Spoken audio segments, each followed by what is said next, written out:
Je suis Ahmed Kouba, professeur-chercheur à l'UQAT. Je suis titulaire de la chaire de recherche du Canada en valorisation, caractérisation et transformation du bois. Mon nom est Sébastien Mignot, un baccalauréat en génie mécanique, une maîtrise en ingénierie à l'UQAT et un doctorat en sciences du bois à l'Université Laval. Je m'appelle Imen Yayaoui, j'ai 24 ans. Je suis élève ingénieur en 3e année à l'École supérieure du bois à Nantes, master de recherche en sciences mécaniques appliquées à l'École centrale de Nantes. Je suis ici pour un stage de master 2 de maîtrise pour 6 mois. Bonjour, William Beladev, donc je suis étudiant en maîtrise en ingénierie à l'UQAT. Mon nom c'est Besma Abouslimi et je viens de finir mon doctorat en sciences de l'environnement et je suis une stagiaire postdoc à l'université ici avec Ahmed Kouba. Donc bonjour, je me présente, je m'appelle Manaï Wissem. Je suis étudiant inscrit en doctorat en sciences de l'environnement à l'UQAT. Bonjour, je m'appelle Volo Syriac Serge. Je suis un étudiant finissant au doctorat en sciences de l'environnement. Bonjour, je suis François Godard, professeur à l'École de génie et directeur de cette école. Ici, on est au laboratoire de biomatériaux. C'est un laboratoire de recherche qui a été créé en 2008 à l'UQAT. Donc, on travaille sur plusieurs projets, notamment les projets de valorisation de la fibre naturelle pour la production de biocomposites et de biocombustibles solides pour la fabrication de granules, par exemple, énergétiques à base de fibres de bois. On a beaucoup de collaborations avec Tembec. Donc, la majorité de nos projets, Tembec est partenaire. Elle bénéficie de nos expertises et accueille aussi beaucoup d'étudiants qui font leur stage en milieu industriel avec Tembec. Donc, Tembec est notre principal partenaire de recherche ici au laboratoire. Les granules énergétiques sont les granules pour le chauffage et la production d'énergie. Mais il y a aussi les granules de bois polymère. En fait, le principal projet sur lequel on travaille ici, c'est un projet qui s'appelle le développement de nouvelles générations de composites bois polymères. L'objectif de ces travaux est d'amener le composite bois polymère à différentes utilisations. Donc, actuellement, on l'utilise beaucoup pour les patios et les clôtures, portes et fenêtres, mais le plastique tel quel, l'utilisation de plastique est répandue un peu partout. Donc, notre objectif est d'amener la fibre de bois dans tout ce qui est plastique, donc introduire 10, 20, 30% de fibre de bois. Donc, ça donne une nouvelle image au plastique. Donc, le plastique devient d'un matériau non souhaitable pour l'environnement à un matériau qui peut être recyclable, qui contient un aspect plus renouvelable. Pour ce faire, les producteurs de plastique, normalement, ils sont habitués à gérer de la matière première sous forme de granules. Donc, si tu leur parles de fibres de bois, ils ne seront pas intéressés à gérer un parc de fibres de bois. Mais par contre, si tu leur parles de granules bois polymère, donc c'est une granule qui ressemble beaucoup à la granule du plastique, donc il va avoir une meilleure ouverture. Puis c'est ce qu'on remarque aussi avec les producteurs de plastique. Quand on parle de granules, là ils sont plus intéressés que lorsqu'on parle de fibre de bois, pour la simple raison que la gestion de la fibre de bois est un peu complexe pour des gens qui sont habitués à fabriquer du plastique. Mes recherches portent sur les composites bois polymères. C'est un nouveau matériau fait de polymères et de bois mélangés. Donc, utilisé par exemple pour les patios, pour d'autres applications, les fenêtres, en construction principalement. Mes travaux visent à améliorer le matériau, donc améliorer les propriétés mécaniques parce que le matériau est très résistant à l'humidité à cause du polymère, mais ses propriétés mécaniques sont assez faibles. Par exemple, si on fait un patio en bois polymère, la structure en dessous est en bois ou en métal. Donc, si on améliorait le matériau, on pourrait avoir plus d'applications, surtout des applications qui sont structurales. Un des problèmes fondamentaux, c'est que le bois et le polymère sont non compatibles. Donc, il y a une approche classique qui est une molécule qui a un côté de la molécule qui est compatible avec le bois, un côté avec le polymère. Donc ça, c'est ce qu'on appelle un agent liant. Ça c'est l'approche qui existe déjà, donc c'est l'approche de référence. Nous, on veut améliorer, on veut trouver d'autres approches pour contourner le problème, dans le fond, de l'incompatibilité par exemple, on veut utiliser des cols ou des résines pour créer des liens entre les fibres, des liens fibre-fibre, avoir un réseau de fibres tridimensionnel, donc qui permettrait d'améliorer la résistance mécanique du matériau. Je travaille sur le composite bois polymère hybride qui est constitué, en plus que le bois et le polymère thermoplastique qui est le HDPE, le polyéthylène haute densité. Moi, je rajoute une résine thermodure qui s'appelle l'époxy. J'ai fait quelques études préliminaires pour fixer les paramètres et la quantité de résine que je dois ajouter pour que les propriétés mécaniques soient améliorées. Après ces études, j'ai exploité mes résultats et j'ai fixé les paramètres et j'ai commencé mes mélanges en fait, pour après préparer des échantillons pour que je fais après l'étude physico-mécanique et thermique des échantillons-là. Je les caractérise mécaniquement, physiquement et thermiquement. Ici, comme vous voyez mes matières premières, en fait, ici vous voyez le mélange de polymères. C'est un mélange constitué d'une résine thermodure, c'est l'époxy, d'un thermoplastique qui est le polyéthylène haute densité, avec des différentes proportions. Et j'ai ajouté un agent de couplage qui est les MAPE. Au fait, ici vous voyez les fibres de bois. Je fais le mélange de tous ces ingrédients-là c'est-à-dire il y en a des formules spécifiques. Moi j'ai 21 formules. À chaque formule, il y en a des proportions différentes de chaque constituant. Je prépare mes mélanges et après je l'extrude.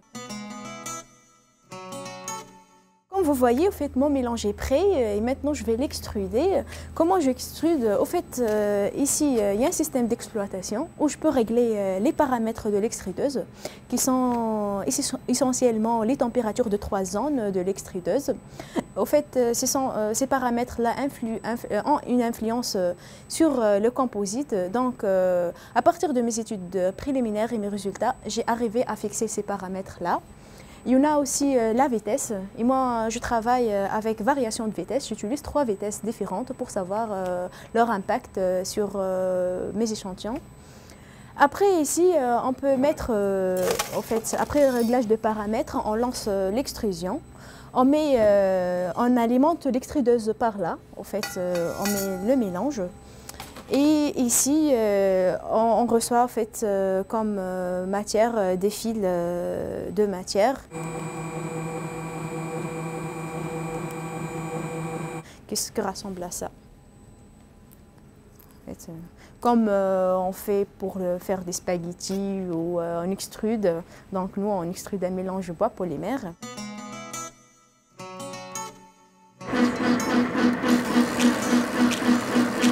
Après d'avoir granulé, on obtient ce mélange, ces granules-là, qui sont sous cette forme. Et après d'avoir ces granules, on peut les injecter pour avoir des différentes formes de composites bois polymère, des éprouvettes de différentes formes, pour après les caractériser. À partir de granules, on peut les injecter et avoir des produits comme ça, des échantillons comme ça.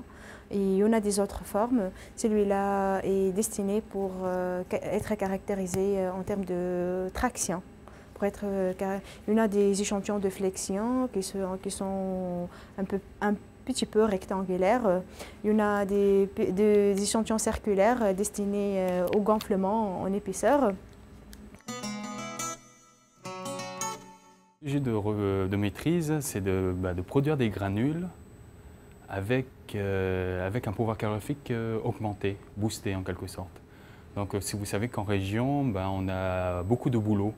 On coupe les épinettes et le bouleau reprend sa place et puis ça pousse. Et le bouleau n'est pas très utilisé par les industriels dans la région. Donc l'idée c'est de produire des granules à base de bouleau avec des graines de canola. Justement, ces graines de canola vont pouvoir augmenter le pouvoir calorifique de ces granules. Donc actuellement, les granules sont de plus en plus employées par les centrales thermiques. Donc ces centrales thermiques fonctionnent au charbon. Donc l'idée c'est d'utiliser les granules de la biomasse pour diminuer la quantité de carbone dans l'atmosphère. Donc c'est l'idée de diminuer les gaz à effet de serre. La première étape, c'est de concevoir la granuleuse, une granuleuse de laboratoire où je pourrais suivre tous les paramètres de production, de compression du bouleau et des graines de canola pour faire une belle granule. C'est ça l'objectif, faire une belle granule. Donc trouver les bons paramètres, trouver la zone, la fenêtre où on produit les belles granules.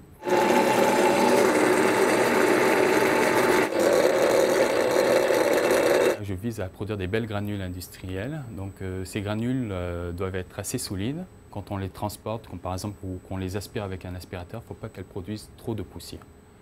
Donc l'avantage des granules, c'est qu'elles sont faciles à manipuler, donc avec une pelle ou un aspirateur. Et puis quand on les brûle, elles brûlent de façon homogène, pas comme une bûche. Il y a des bûches qui sont trop humides, elles brûlent lentement ou qui font plus de fumée. Alors que les granules, elles, on mélange d'abord le bois qu'on a déchiqueté au préalable. Et donc, en quelque sorte, on a les propriétés homogènes dans la granule. Donc, c'est ça. On va dire qu'il y a deux caractéristiques importantes dans les granules. C'est qu'elles produisent pas de poussière, ou très peu, puis qu'elles brûlent de façon homogène. Donc, pour une centrale thermique, si ça brûle homogène, c'est idéal. Au niveau des biomatériaux, je travaille sur les matériaux composites à base de polymères et de fibres végétales. C'est de faire des matériaux composites qui ont,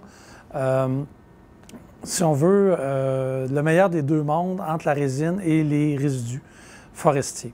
C'est-à-dire que la résine, souvent, est trop souple, elle n'est pas assez rigide, elle se déforme beaucoup, mais elle n'est pas capable de supporter des lourdes charges sans vraiment se déformer, comme avoir du fluage ou des choses comme ça, qui ne peut pas être utile, par exemple, si on veut des poutres ou des decks de patio ou des pare-chocs d'automobile ou encore des meubles de jardin. Donc, il faut que ça ait une certaine rigidité. Donc, les fibres amènent de la rigidité à la matrice de polymère, vont aussi augmenter légèrement sa résistance, c'est-à-dire qu'elle va pouvoir supporter une plus grande force avant de se rompre. Mais par contre, ils vont être beaucoup moins ductiles. Fait qu'il y a une certaine optimisation qu'on doit faire quant à la proportion de fibres qu'on met au traitement de surface, parce que souvent les fibres sont hydrophiles, ils aiment l'eau, et la matrice, elle, est hydrophobe, elle n'aime pas l'eau. Fait que le lien entre les deux se fait mal. Fait qu'il faut faire soit un traitement de surface des fibres ou ajouter un agent compatibilisant qui fait des ponts entre les différentes molécules. Essentiellement, c'est d'essayer d'avoir un matériau qui est robuste, qui résiste bien au choc, qui ne va pas trop se déformer sous les charges et qui va être peu coûteux et ultimement biodégradable. On peut dire que nos recherches sont financées, entre autres, par la FUCAT. Et sans le support de la FUCAT, on ne pourrait pas engager les étudiants, soit de premier cycle ou de cycle supérieur, pour aider à faire nos recherches. Parce qu'évidemment, comme j'ai 6 projets en parallèle, je ne peux pas mettre la main à la pâte à chacun. Je mets des étudiants, soit de bac en ingénierie, génie mécanique ou génie électromécanique, des étudiants de maîtrise en ingénierie ou de doctorat en ingénierie qui vont m'épauler dans mes recherches. Ici, au laboratoire de caractérisation du bois et des biomatériaux, on s'intéresse principalement aux propriétés fondamentales qui gèrent le matériau bois et les produits à base de bois comme les composites bois polymères. Dans le futur, nos travaux vont se concentrer sur les variations non destructives. Donc on va utiliser des outils beaucoup plus avancés comme la tomographie R1X, les ultrasons, l'infrarouge et ainsi de suite. Ces outils-là pour mieux caractériser le bois et ses variations avec les pratiques d'aménagement forestier ou la foresterie intensive et toute nouvelle activité d'aménagement forestier au niveau de la forêt. Au niveau du laboratoire de biomatériaux, nos recherches vont se concentrer sur le développement de ce qu'on appelle le développement d'une nouvelle génération de biocomposites. Donc on veut développer des nouveaux produits qui répondent aux besoins structuraux pour l'industrie de construction et aussi qui répondent à différents domaines d'usage comme les matériaux dits électriques, les matériaux résistants au feu et tout ce genre de matériaux qu'on essaie de développer dans le futur. L'équipe de chercheurs ou d'étudiants chercheurs est une équipe internationale, si on veut dire. Donc on a des étudiants qui viennent un peu partout dans le monde. Mon sujet porte sur l'étude des variations entre arbres, intersites et intrasites de la qualité de bois du tuyau occidental, connu sous le nom de cèdre de l'Est. On tient à caractériser toutes les propriétés de bois de cette essence. C'est une essence qu'on désire vraiment le valoriser au niveau industriel. Il y a des bons volumes ici à Témiscamingue et cette essence n'est pas utilisée. C'est l'idée de projet un peu. Pour les résultats de ma thèse, quand même, concernant cette essence, c'est une essence vraiment très importante pour l'industrie. C'est une essence qui a des propriétés, surtout physiques, très importantes et elles peuvent être valorisées surtout dans l'industrie de deuxième, troisième transformation. Je travaille sur un projet plus chimique. On essaie de développer une méthode d'analyse chimique en utilisant le spectroscopie infrarouge comparativement aux analyses traditionnelles. La spectroscopie infrarouge, c'est un appareil qui permet de mesurer les propriétés chimiques en se basant sur les groupements chimiques qui existent au niveau des molécules qui composent le bois. Afin de l'utiliser par exemple dans le futur pour éviter de faire des analyses destructives. Généralement maintenant qu'on utilise c'est plus des analyses traditionnelles. On prend le bois, on le broie, on coupe les arbres pour vraiment déterminer la composition chimique. Avec le spectroscopie infrarouge, ce qu'on veut c'est vraiment juste à partir d'un échantillon non destructif, juste une carotte au niveau de l'arbre. On espère vraiment développer une bonne méthode pour valoriser ça, pour caractériser le bois juste en utilisant l'appareil spectroscopie infrarouge. La croissance et la masse volumique, en utilisant le densitomètre à rayon X, on prend notre échantillon. C'est un petit échantillon de bois. Quand on le dépose,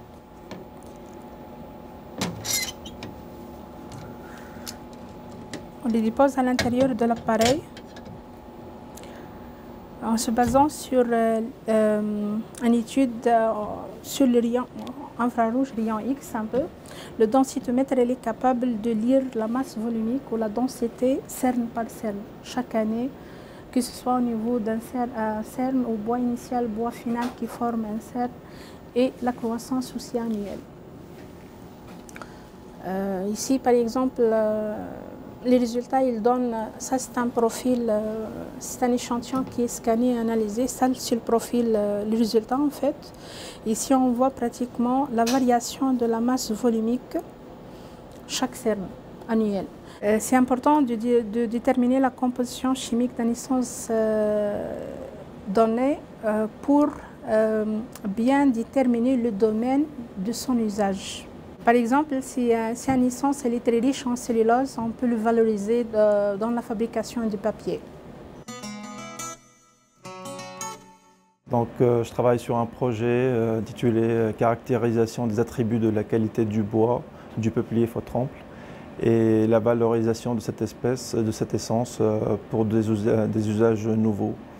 Donc, mon projet se divise sur deux parties essentielles. Une partie de caractérisation qui se fait dans ce laboratoire et une autre partie, la valorisation qui se fait à la SAR, dans le laboratoire de biomatériaux. Donc, en ce qui concerne la caractérisation, on essaie de caractériser la qualité du bois, de l'essence du peuplier faux-trempe, qu'ils ont subi des pratiques sylvicoles, en particulier des éclaircies commerciales. Donc, suite à ça, on essaie de caractériser la qualité du bois en étudiant plusieurs propriétés. Les propriétés anatomiques par l'analyseur de la qualité de la fibre, des propriétés mécaniques par l'appareil ZUIC derrière moi, donc, qui nous permet de faire des tests de flexion, de compression parallèle, de compression perpendiculaire, dureté et d'autres tests aussi. Et une autre partie qu'on caractérise, c'est les propriétés physiques. Qu'on le fait grâce au densitomètre à rayon X. Donc, il nous permet de savoir, nous donner la masse volumique de nos échantillons et le profil densitométrique. Et enfin, une dernière partie, c'est la caractérisation des propriétés thermiques. Donc, savoir le pouvoir calorifique de notre essence, quel serait aussi si on arrive à faire des granules énergétiques avec ça. Donc tout ça, c'est la partie caractérisation. Donc il y a quatre points au niveau de la caractérisation qui se fait essentiellement dans ce laboratoire ici. Et une autre partie, ce qui est la valorisation de l'essence du tube peuplé de Faux-Tremble. C'est une essence qui est la plus répandue en Amérique du Nord, spécialement au Canada, au Québec surtout. Donc malheureusement, il est tout le temps sous-utilisé. On ne lui donne pas beaucoup de valeur par rapport à d'autres essences résineuses qui sont beaucoup plus utilisées dans l'industrie du bois forestier. Pour le moment, j'ai des résultats préliminaires qui montrent que l'effet de l'éclaircie qui ont été pratiqués à la forêt de recherche expérimentale à Lac du Parquet, qui n'ont pas affecté vraiment la qualité du bois du peuplier Faux-Tremble, donc ce qui est un bon signe en fin de compte. Énormément travaillé sur les fibres du bois, notamment voir comment évoluent les fibres du bois, et on a utilisé la taille des fibres du bois pour déterminer l'âge de la maturation chez les arbres, notamment l'épinette blanche et le pin gris. La première étude, ce que nous avons fait, c'était surtout d'abord développer les modèles mathématiques.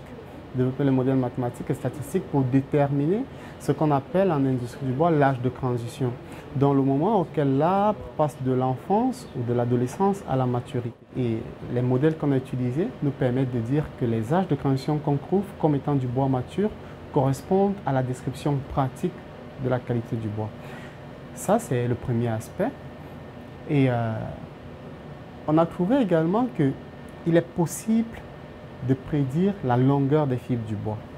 C'est quelque chose qui n'avait pas été fait avant pour l'épinette blanche.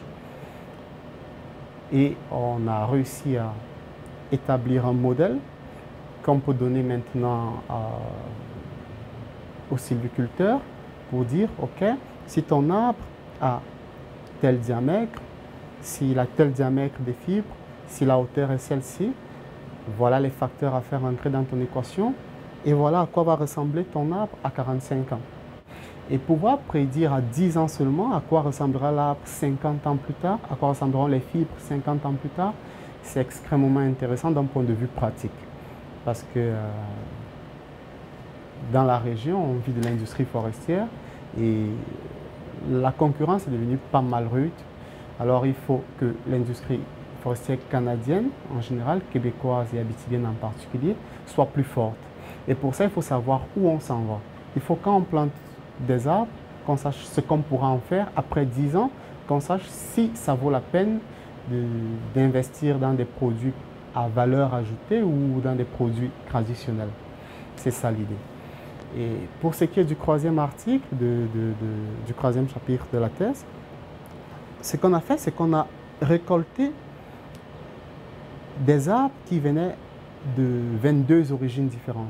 On en a pris aux États-Unis, on en a pris partout au Canada où on trouve le pin gris, et on les a tous plantés dans la même plantation en disant OK, ce qu'on a pris du nord pour amener vers le sud, ça va simuler un refroidissement, ça va simuler un réchauffement climatique, et ce qu'on va prendre du sud pour amener vers le nord, en admettant que la plantation soit au milieu, ça va simuler un réchauffement climatique. On parle beaucoup de changement climatique, mais qu'est-ce qui va arriver aux arbres? Est-ce que la qualité de nos arbres va changer parce que ça fera plus chaud ou bien parce qu'il fera plus froid? Et on est allé mesurer ça. Et nous, ce qui nous intéressait d'abord, c'était voir si la maturation va changer, si l'âge de transition va changer. Et le résultat est que l'âge de transition ne change pas. C'est sûr que la qualité du bois change, mais on en arrive à dire que pour le moment, d'un point de vue statistique, l'influence ne sera pas mauvaise. On est très chanceux d'avoir ce parc d'équipement parce que c'est un parc qui est pratiquement complet au niveau de la caractérisation. Donc au niveau de la caractérisation du bois et des biomatériaux, on a tout ce qu'il faut maintenant, de la diffraction RAX qui est à l'échelle atomique jusqu'à l'échelle macroscopique comme les tests de résistance comme vous avez vu aujourd'hui. Donc au niveau de la caractérisation, on est très bien équipé. De la même façon au niveau de biomatériaux. Donc pour faire des biomatériaux, notamment les bois polymères, on a tout ce qu'il faut pour faire des échantillons ou développer des produits à petite échelle et à l'échelle semi-pilote. Donc l'équipement qu'on a, c'est une échelle semi-pilote, donc on peut produire des petits échantillons pour des démonstrations. Donc on est très bien équipé, puis on est très chanceux d'avoir ce parc d'équipement.